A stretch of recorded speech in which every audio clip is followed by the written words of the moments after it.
ମିଛ ମାୟାର ସଂସାର କେହି ନୁହେଁ କାହାର। ଏ ଦୁନିଆରେ ସମସ୍ତେ ସ୍ୱାର୍ଥରେ ଲାଳାୟିତ, ସମ୍ପର୍କ ସବୁ ସ୍ୱାର୍ଥରେ ଜଡ଼ିତ। କାଁ ଭାଁ କିଛି ସ୍ୱାର୍ଥ ନଥିବା ସମ୍ପର୍କ ଥାଏ। ବନ୍ଧୁମାନେ, ଆପଣମାନେ ଜାଣିଥିବେ ପ୍ରତ୍ୟେକ ବ୍ୟକ୍ତିର ମୃତ୍ୟୁ ପରେ ଠିକ୍ 1 ଘଣ୍ଟା ପରେ ଲୋକମାନେ ଖାଦ୍ୟ ଖାଇଥାନ୍ତି, ଆଉ ଗୋଟିଏ ଦିନ ପରେ ଯେଉଁ ସମ୍ପର୍କୀୟ ବା ବନ୍ଧୁମାନେ ଆସିଥିବେ ପୁଣି ତାଙ୍କ ନିଜ ଜାଗାକୁ ଫେରିଯାଆନ୍ତି। ଠିକ୍ ସେହିପରି ଆପଣଙ୍କ ସ୍ଥାନରେ ଗୋଟିଏ ସପ୍ତାହ ପରେ ଆଉ ଜଣେ କେହି ଆପଣଙ୍କ କାମ କରିଥାନ୍ତି। ଆପଣଙ୍କର ଶୁଦ୍ଧିକ୍ରିୟା ସରିଲା ପରେ ଆପଣଙ୍କୁ କାଁ ଭାଁ କିଏ ମନେ ପକାନ୍ତି। ପୁଣି ଗୋଟିଏ ବର୍ଷ ପରେ ସମସ୍ତେ ଏକତ୍ରିତ ହୋଇ ବର୍ଷିକିଆଟିଏ ଦିଅନ୍ତି।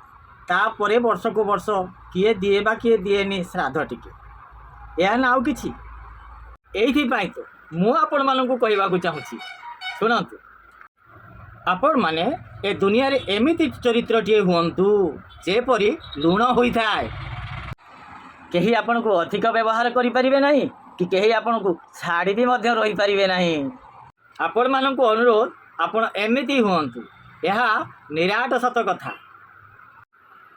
ଯଦି ମୋ କଥାଟି ଆପଣମାନଙ୍କୁ ଭଲ ଲାଗିଥିବ ନିଶ୍ଚିତ ଲାଇକ୍, ସବସ୍କ୍ରାଇବ୍ ଓ ସେୟାର କରିବାକୁ ଭୁଲିବେନି। ଭଗବାନ ଆପଣଙ୍କୁ ମଙ୍ଗଳରେ ରଖନ୍ତୁ।